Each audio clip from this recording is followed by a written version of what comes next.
Évangile TV présente Partage ton histoire.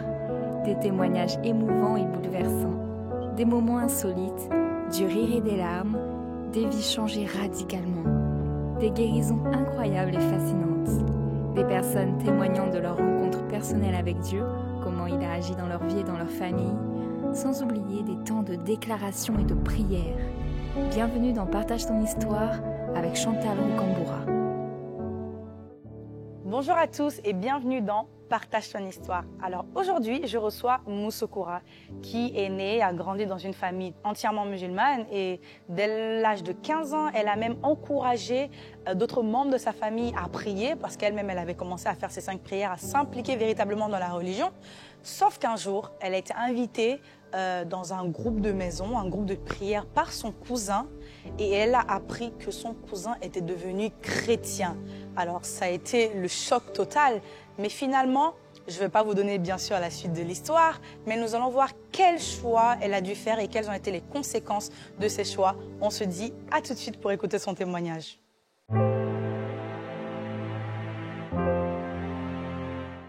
Bonjour Moussokoura et bienvenue dans Partage ton histoire. Bonjour Chantal, merci. Alors tu as 23 ans, tu es d'origine malienne et tu as grandi dans une famille entièrement musulmane. Tout à fait. Et c'est à l'âge de 15 ans que tu as vraiment commencé à pratiquer, à faire tes 5 prières et tu étais celle même qui a encouragé ta famille à se consacrer plus, en tout cas à prier. Jusqu'au jour où tu as été invitée dans un groupe de maison où tu as appris que ton cousin était devenu chrétien. C'est ça. Mais bon, avant qu'on en vienne là, tu as quand même vécu des choses en fait dans ton enfance qui ont eu un impact sur ton estime de soi, en tout cas sur la manière dont tu te voyais, sur ce que tu vivais, j'ai envie de dire certains mots de l'âme. On va en parler, je te laisse la parole de suite. Alors du coup, comme tu as pu le souligner, j'ai grandi dans une famille entièrement musulmane. J'ai grandi avec mes 2 parents. Et malgré que j'avais du coup des frères et sœurs et mes parents, je me sentais quand même assez seule. J'avais ce vide affectif, ce manque affectif. Et malgré tout ce que je pouvais faire, ça a resté là en fait. D'accord. Et donc du coup, ça a perduré jusqu'à quel âge à peu près? Jusqu'au moment où véritablement j'ai pu me sentir la présence de Dieu en tout cas. D'accord. En fait, jusqu'à ce que tu rencontres Jésus. C'est ça. Clairement en fait. C'est ça. D'accord. Donc du coup, on va venir à ce point-là justement, ce jour où tu as vu que ton cousin était devenu chrétien. Qu'est-ce qui s'est passé ce jour-là? Je suis partie du coup au groupe de maison et quand il a dit qu'il était devenu chrétien, je vais pas parler, mais au fond de mon cœur, j'ai été très choquée et j'ai eu cette pensée au fond de mon cœur de me dire il va aller en enfer, il a fait n'importe quoi. J'ai été dans le jugement. Avec sa compagne, du coup, sa femme. D'accord. Et ils t'ont expliqué c'était pourquoi? Oui, il m'avait expliqué le principe, oui. D'accord. C'est ça. D'accord. Et toi, tu t'es dit, je vais aller voir par curiosité. Ça pourrait être bien. Puis on a dîné, puis après, on a lu un peu la Bible. Et après, il a partagé un petit peu son témoignage. Et c'est comme ça. Et donc, du coup, qu'est-ce qui s'est passé? Raconte un peu plus en détail. Et après ça, du coup, je me suis dit que je priais, je faisais mes 5 prières, mais que au final, je ne connaissais pas le Coran. Donc, il fallait que je lise le Coran et que je lise aussi la Bible. C'était l'objectif que je m'étais fixé, en fait, à la fin de cette soirée. D'accord. Et donc, du coup, c'est là, en fait, que tu as commencé à vraiment être curieuse. Exactement. Je voulais savoir, en fait, ce qu'il y avait aussi dans la Bible. Parce que comment je les voyais affirmer dans leur foi, je me demandais, mais comment est-ce qu'ils peuvent avoir cette assurance-là, en fait? D'accord. C'est bien déjà d'avoir cet esprit critique, j'ai envie de dire, cet esprit ouvert, de se dire, parce que c'est vrai que, beaucoup peuvent être très, très fermés. D'accord. Surtout, moi je sais aussi dans mon témoignage que j'ai grandi dans un milieu musulman parce que d'un côté de ma famille ils étaient musulmans et c'est vrai en fait que on est beaucoup fermé en fait. C'est tout de suite, voilà. Surtout que j'ai envie de dire que c'est même plus parfois qu'une religion, parfois c'est une culture. Exactement. C'est une culture, il y en a qui ne pratiquent même pas, mais c'est dans la culture, donc on est musulman et on meurt musulman en fait. C'est comme ça. Enraciné même, je pourrais dire. Exactement. Et donc du coup par la suite, quand toi tu commences à faire tes recherches, qu'est-ce qui se passe? Quand je commence à lire la Bible, je me dis, mais je suis en train de découvrir un livre qui est incroyable, en fait. C'est vraiment quelque chose de nouveau. Et plus je lis, plus j'ai envie de lire, en fait. J'ai soif. Et quand je lis le Coran, là, je découvre ma religion et je découvre beaucoup de choses aussi que je ne connaissais pas, en fait, de ma religion parce que je pratiquais sans savoir, en fait. Voilà. Et au final, est-ce que tu t'es mis à comparer? Ah oui, c'était vraiment de la comparaison. D'accord. Oui. Ça dit là. Et qu'est-ce qu'en est-il ressorti en fait de ces comparaisons? Est-ce que tu as vu des similitudes, de grandes différences? Il y avait beaucoup de similitudes, c'est vrai, mais en tout cas, le point central où ça diverge, c'est forcément en rapport avec la crucifixion de Jésus à la croix. Parce que dans le Coran, on dit qu'il n'est pas mort sur cette croix et qu'il n'est pas le Fils de Dieu. Alors que dans la Bible, on est sauvé justement par la mort de Jésus. Donc je me suis dit qu'il y avait un problème quelque part. Et donc du coup, je continue à chercher. Oui, tu continues à chercher et tu es allé... Est-ce que tu es allé parler à d'autres personnes ou tout ça c'était secret? C'était juste entre toi et toi? C'était très secret. Pourquoi? Je me cachais beaucoup, j'avais honte, qu'on me pointe du doigt, qu'on me dise elle est musulmane, mais qu'est-ce qu'elle fait? Pourquoi elle s'intéresse autant à Jésus? Pourquoi elle s'intéresse autant au christianisme? Qu'est-ce qui se passe? Du coup, c'était vraiment, je me cachais limite, je disais en cachette. Regard des autres? C'est ça, beaucoup. D'accord, Ouais. et tu craignais, tu avais peur aussi de la famille, de la réaction de la famille? Oui, surtout la famille, oui. Ouais. D'accord. Et finalement, alors, quand tu fais toutes ces recherches, qu'est-ce que tu découvres? Qu'est-ce qui te parle ou qu'est-ce qui te touche? Parce que à un moment donné, ça va quand même te conduire à te poser la question. C'est-à-dire à carrément, ce n'est plus de la recherche pour savoir qu'est-ce que le livre dit, mais c'est de se dire, mais en fait, est-ce que je suis dans le bon chemin? Donc, qu'est-ce qui t'a emmené jusqu'à là, en fait, ce cheminement-là? Parce que tu faisais tes recherches. Oui, c'est ça. Et au fur et à mesure, comment, en fait, ton cœur a commencé à changer de direction? Mon cœur, il a commencé à changer de direction par rapport aux rêves que j'ai pu faire, en fait, aux réponses que Dieu a pu m'apporter. D'accord, donc c'est une question d'expérience, en fait. Là, ce n'est plus seulement de la lecture de la théorie. Exactement. Raconte-nous un peu. Alors, une fois, du coup, j'ai dormi chez ma belle-sœur et quand j'ai dormi, j'ai fait un rêve. Dans le rêve, Dieu m'a parlé, il m'a dit que j'allais pécher dans ma vie, mais qu'il allait toujours m'aimer. Et en même temps, il me montrait l'enfer d'un côté, c'était très noir, les gens pleuraient, criaient, il y avait même des grincements de dents. Et de l'autre côté, c'était différent, c'est comme s'il me présentait la vie et la mort. Et au même moment, c'est comme si j'ai senti quelque chose me traverser, c'était très très fort, mais je ne savais pas encore ce que c'était. Mais tellement que c'était fort, j'ai parlé à Dieu et je lui ai dit d'arrêter, parce que sinon j'allais mourir. Et je me suis réveillée. Après ça, le lendemain matin, j'ai parlé du rêve à ma belle-sœur et elle m'a regardée, elle a souri et elle m'a dit cherche. Elle m'a pas donné de réponse. Là, donc ta belle-sœur, c'était bien la femme de ton cousin. C'est ça, c'est tout. Qui était chrétienne. Oui, elle est chrétienne. Donc, oui. Elle a rigolé, elle a souri. Elle a souri. Elle a compris, mais elle m'a pas donné d'explication. Elle m'a dit de chercher. Quelque temps après ça, elle nous a invités du coup à l'église avec ma sœur. Et le jour, elle nous a proposé, tellement que mon cœur était fermé, au fond de moi, je me suis dit, tu ne vas jamais me voir dans une église. Genre, tu rêves, en fait. J'ai dit ça, clairement, au fond de moi. Le jour J est arrivé, elle a envoyé un message sur le groupe WhatsApp, et j'allais dire non. Mais je me suis posée un instant, et c'est comme si Dieu, il commençait à me parler, Il me fait comprendre, mais pourquoi est-ce que tu veux pas aller là-bas? Il m'amène à me questionner, en fait, sur ma vision des choses, en fait. Et du coup, je décide d'y aller, elle vient me chercher, et quand on part, j'étais en haut, du coup, de l'église, et les adultes ont commencé à louer Dieu. Et à partir du moment où ils ont commencé à louer Dieu, j'ai encore ressenti ce que j'avais ressenti dans le rêve. Je me dis, mais c'est étrange, là j'ai envie de pleurer, j'ai beaucoup d'émotions. Moi qui ne pleurais pas du tout avant, oui. Je me suis dit, mais je comprends pas ce qui m'arrive là. Non, je vais pas pleurer. Non, hors de question. Hors de question. Après ça, je suis descendue en bas de l'église et eux aussi, les plus jeunes, ont commencé à louer Dieu.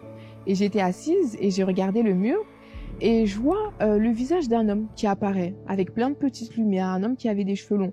Et je reconnais que c'est Jésus, celui que j'ai pu voir dans les films, l'image à laquelle on l'associe. En tout cas, voilà, c'est ça. C'était le même visage, c'était lumineux. Il est resté là à me regarder pendant plusieurs minutes, moi aussi. Et moi, je commence à regarder tout le monde comme ça, en mode, mais attendez, vous le voyez pas, je suis la seule à le voir, je deviens folle, mais qu'est-ce qui se passe? Ça va pas du tout. Maintenant, j'ai des hallucinations ou quoi? Parce que je me suis dit que c'était une hallucination pour me rassurer, en fait. J'ai essayé de rationaliser la chose. Sauf que, au fond de moi, je savais que c'était Jésus que j'avais vu. Après ça, là, dans mon cœur, c'était le doute le plus profond. Et un soir, dans mon lit, je fais cette prière. Je dis, Seigneur, Dieu, moi, je ne sais plus qui tu es. J'ai même plus honte de te le dire, en fait. Mais je ne sais plus. Donc, si Allah, t'es la vérité, t'es le vrai Dieu, t'es le Dieu de l'islam, fais-le-moi savoir. Et si Jésus, t'es Dieu, comme j'entends les gens le dire, et comme je le vois dans les Écritures, fais-le-moi savoir aussi. Donc, je vais à l'université le lendemain. En rentrant, je suis passée par la passerelle. Et en passant par la passerelle, il y avait une dame. C'était à l'école, ça? C'est ça, à l'université. D'accord. Et la dame évangélisait, mais sans parler. Elle donnait des petites cartes aux gens. Donc j'ai dépassé la dame, mais c'est comme s'il y a quelque chose qui m'a poussée en arrière, je sais pas comment l'expliquer. J'ai pris la carte comme ça. Et j'étais au téléphone, je raccroche mon téléphone. Et puis je lis sur la carte, il y a écrit quand Jésus est dans ta vie, avec un arbre qui était dessiné, qui était grand, fort, magnifique, et de l'autre côté, un arbre qui était en train de mourir en fait. Et il y avait écrit quand Jésus n'est pas dans ta vie. Donc là, je suis choquée, je me dis waouh, attends. Waouh, et t'avais demandé à Dieu de t'envoyer un signe. Moi, je demandais, mais après quand je voyais, je n'assumais pas. Ouais. C'est ça. Genre. C'est ça. Après, je dis non, mais bon, c'est le hasard. Hein. Ouais. J'ai rangé la carte, mais je l'ai gardée bizarrement. Et après ça, du coup, j'ai pu réussir à faire mes 5 prières. J'arrivais plus. Dès que je montais sur mon tapis, j'avais comme un gros blocage en fait. Du coup, j'ai arrêté. Et déjà là, ça a attiré l'attention de ma famille. Oui, c'est ce que j'allais me demander. Est-ce que Moussokora ne prie plus alors qu'elle passait son temps à prier? En fait, qu'est-ce qui se passe? Mais moi, je fuis toutes ces questions parce que je ne suis pas prête à répondre à ces questions en fait. Et à partir de ce moment-là, je commence à faire beaucoup de rêves. Le Seigneur me montre en rêve que ma grand-mère maternelle du coup va décéder. Là, on était en 2019 du coup. Donc, il me fait comprendre par un rêve et par des convictions que si je ne pars pas du coup au Mali, je ne la verrai plus. Donc, on est parti. Et je me souviens un jour, j'étais en train de lire la Bible dans sa chambre et j'ai levé ma tête au plafond. Et la pluie, en fait, avait transpercé le plafond et ça avait dessiné une croix à l'endroit même où moi-même j'étais assise. Sérieux? Ouais. Waouh. Du coup, déjà, ça m'a beaucoup marqué. Je me suis dit, mais en fait, j'ai l'impression que ce Jésus-là, il me suit, en fait. Il me suit. C'est ça. J'ai dit, mais quelque part, tu as demandé, hein. C'est ça. Tu as demandé de s'élever, donc. Arrête de me suivre, là. J'étais un petit peu comme ça. Et après ça, du coup, j'ai fini de lire le Coran au mois d'août et j'en suis venue à la conclusion entièrement? Oui, entièrement. Moi, j'avais tout lu et je me suis dit, j'en suis venue à la conclusion que le Coran montrait qu'il y a un Dieu qui existe, que l'univers ne s'est pas créé tout seul. Mais comment se fait-il que il est apparu 600 ans après la Bible et qu'il rejette le fondement principal de la Bible, à savoir la crucifixion de Jésus-Christ? Je me suis dit que c'était pas possible parce que Dieu n'est pas un menteur. Ce qu'il dit, il ne peut pas le rechanger en fait. Donc je me suis dit, je dois continuer à chercher.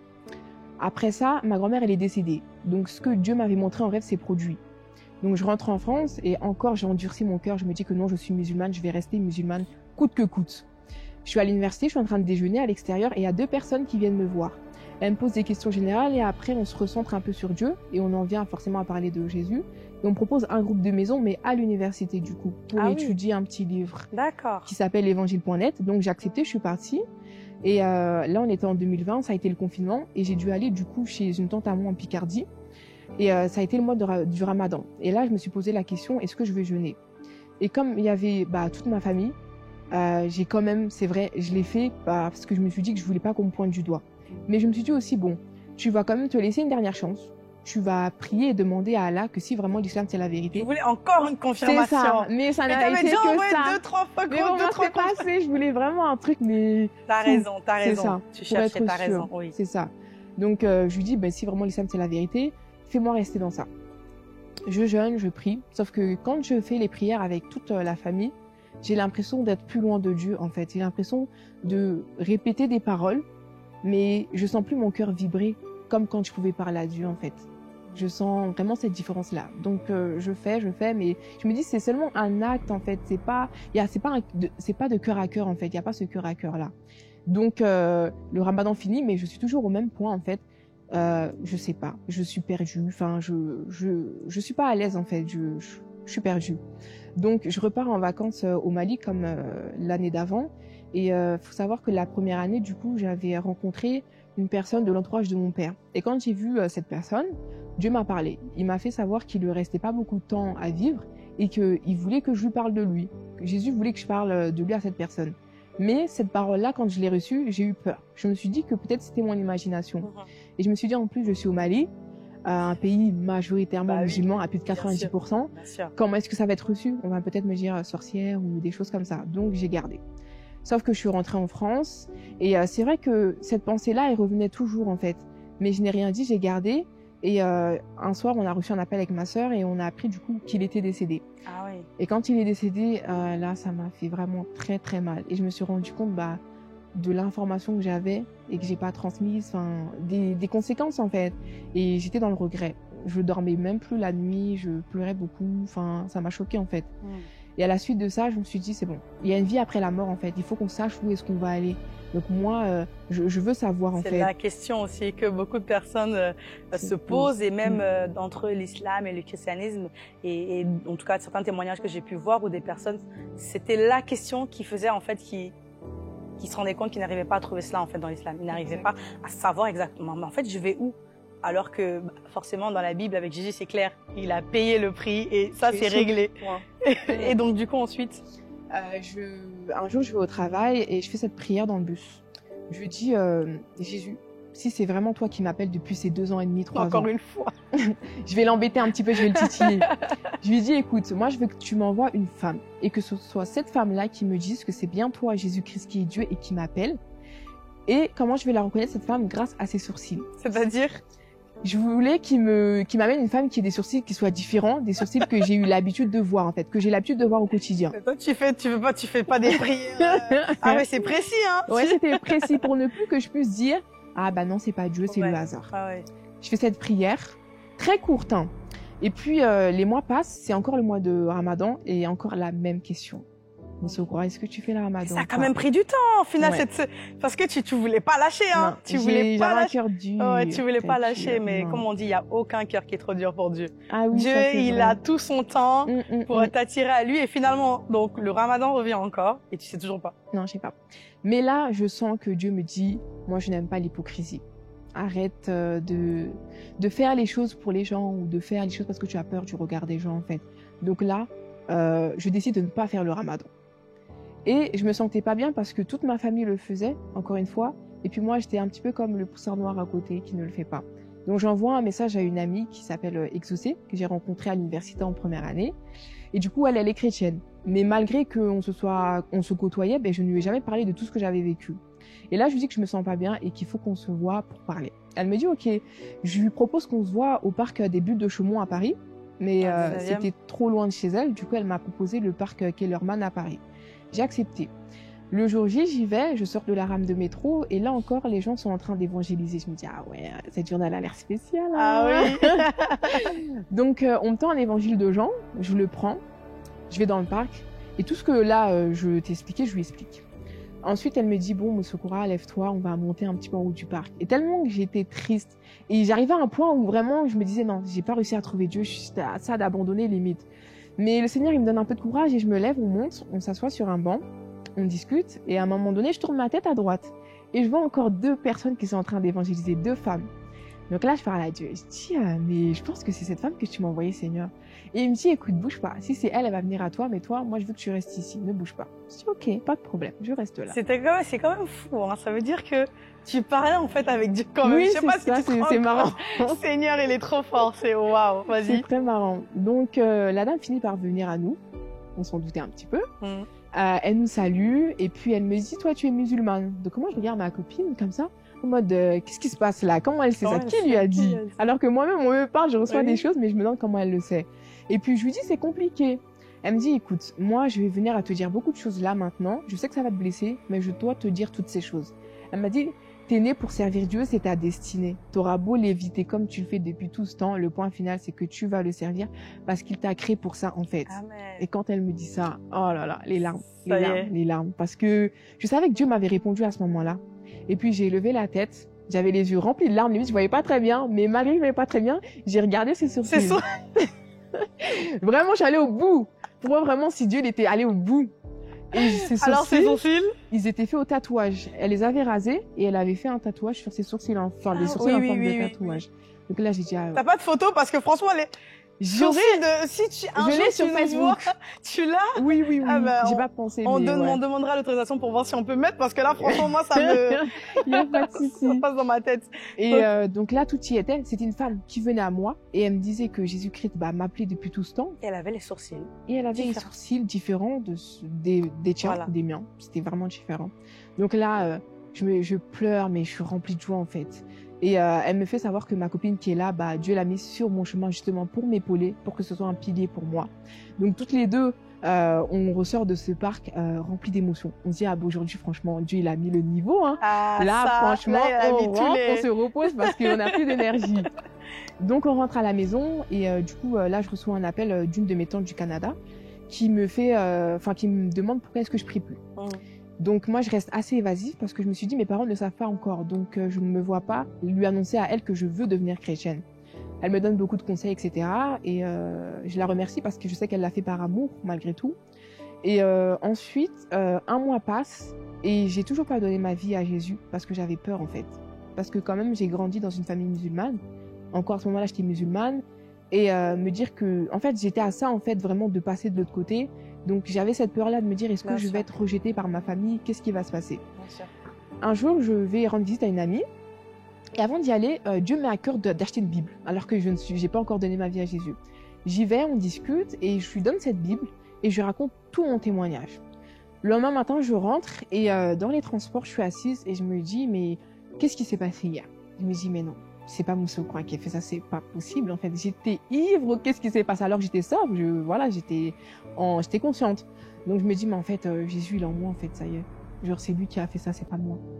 Et à partir de ce moment-là, je prends mon téléphone rapidement, je dis exaucé. Aujourd'hui, moi, je vais donner ma vie à Jésus-Christ. C'est bon. Amen. Vraiment. Ça y est. Ouais, là, c'était bon. Il y avait plus de... Et au final, ça n'avait plus de doute. Non, là, non, c'est bon. Je vais le faire. Je sais que c'est un acte qui est gros, mais je vais le faire parce que ça vaut le coup, en fait. Et donc, au final, ça t'a pris combien de temps? 3 ans. Pour véritablement en tout cas, pour le temps que Dieu t'attire à lui, que ton cœur endurcisse, devienne un cœur, le cœur de pierre, pas son cœur de chair, ça a pris 3 ans. C'est ça, 3 ans. Ouais. Et alors aujourd'hui, au niveau de ta famille, comment ça se passe? Est-ce que ils le savent? Est-ce que ça a créé des conflits? Comment ça s'est passé? Ils l'ont su. Et forcément, ils ont été blessés. Ils l'ont découvert, en fait? C'est ça, ils l'ont découvert. Non, c'est pas moi qui l'ai. Ouais. Façon, toi, ça se voit que quand tu es dans une voie, t'es engagé. Donc, c'est-à-dire que tu devais être aussi engagé avec Jésus. Et du coup, finalement, comment ils l'ont su? Ils l'ont su, du coup, au travers d'une de mes sœurs, quoi. Ils l'ont su, c'est pas moi qui ai annoncé. Et du coup, ils ont été très blessés, offensés même.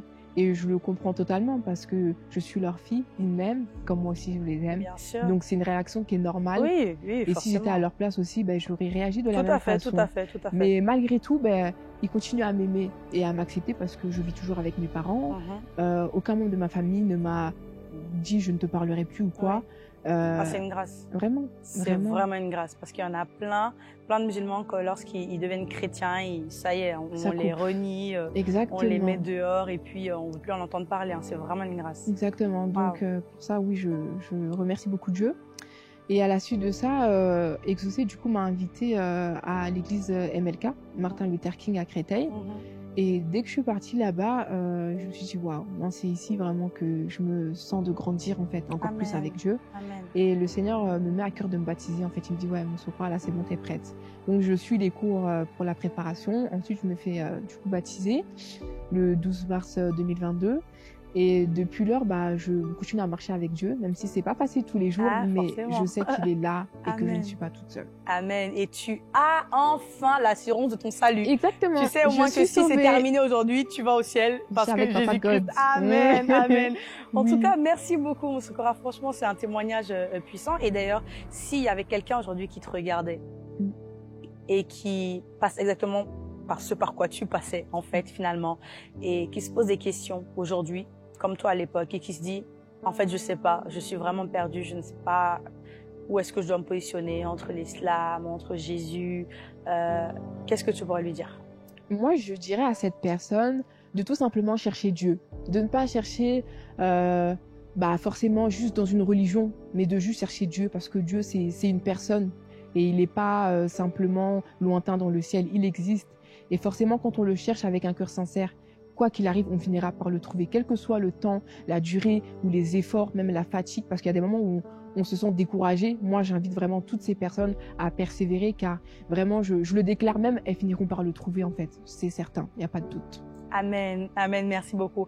Alors peut-être que tu me regardes aujourd'hui et que ce témoignage est un signe pour toi, est un go de la part du Seigneur et tout simplement une confirmation que Dieu veut véritablement avoir une relation personnelle avec toi. Et si tu veux prendre la décision de recevoir Jésus-Christ comme ton Seigneur et Sauveur, avoir l'assurance de ton salut, que tes péchés soient pardonnés, effacés, et que tu puisses avoir vraiment cette relation personnelle avec Dieu, c'est possible. Parce qu'il ne s'agit pas d'une religion, mais d'une relation personnelle avec Dieu. Je peux t'aider, faire cette prière avec toi. Et il suffit tout simplement de fermer les yeux là où tu es. On va faire cette prière. Tu vas répéter et déclarer ces paroles à haute voix pour devenir enfant de Dieu et naître de nouveau. Alors tu vas juste dire, Seigneur Jésus, aujourd'hui, je veux te rencontrer. Je crois que tu es le Fils de Dieu et qu'il t'a ressuscité d'entre les morts. À partir d'aujourd'hui, je veux te suivre. Je t'ouvre mon cœur, je te reçois et je t'accepte comme mon Seigneur et mon Sauveur. Merci pour le pardon de mes péchés. Merci pour cette nouvelle vie en toi. Seigneur, aide-moi à te suivre et à t'aimer tous les jours de ma vie.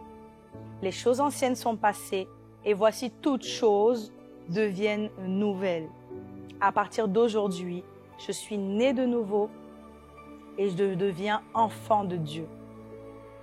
Amen. Si tu as fait cette prière, bravo, bravo, bravo. Laisse-moi te dire que ta vie ne sera plus jamais la même. Félicitations et bienvenue dans le royaume de Dieu. Dieu, c'est ton Père, Dieu, c'est ton ami, Dieu, c'est ton confident. Parle-lui avec ton cœur, parle-lui avec tes propres paroles. Pas besoin de faire des prières que tu as déjà apprises par cœur finalement, mais parle-lui avec ton cœur et tu verras en fait la lumière. Il est la lumière et il ramène la lumière. Lorsque Jésus entre dans notre vie ne peut pas rester la même. Gloire à Dieu. Et si tu as fait cette prière, laisse-moi te demander de m'écrire, de m'envoyer un message sur Instagram, sur la page Instagram Partage ton histoire et je pourrais te donner quelques conseils pour démarrer ta nouvelle vie en Christ. Et d'ailleurs, si tu as un témoignage aussi, n'hésite pas à me contacter également. Je serais vraiment ravie de pouvoir te recevoir ici pour partager ton témoignage au monde entier.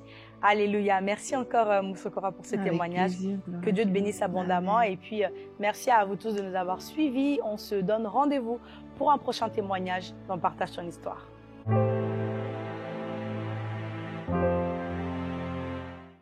Après avoir écouté le témoignage de Mousokora, vous voyez le courage qu'elle a eu pour prendre ses décisions, mais surtout pendant ces 3 longues années, comment elle a lutté, elle a résisté à la voix de Dieu, mais finalement, elle a fait le choix, a pris la décision d'ouvrir son cœur à Jésus-Christ comme son Seigneur et son Sauveur. Et c'est là qu'elle a véritablement commencé à vivre cette relation personnelle avec Dieu. Voilà pourquoi, lorsque tu sens l'appel de Dieu dans ton cœur, il ne faut pas hésiter parce que le Seigneur est celui qui sera toujours là pour toi. Même lorsque toi, tu ne le connais pas, même lorsque tu ne le cherches pas, lui va t'attirer à lui. Merci à tous de nous avoir suivis et on se retrouve une prochaine fois pour un autre témoignage dans Partage ton histoire.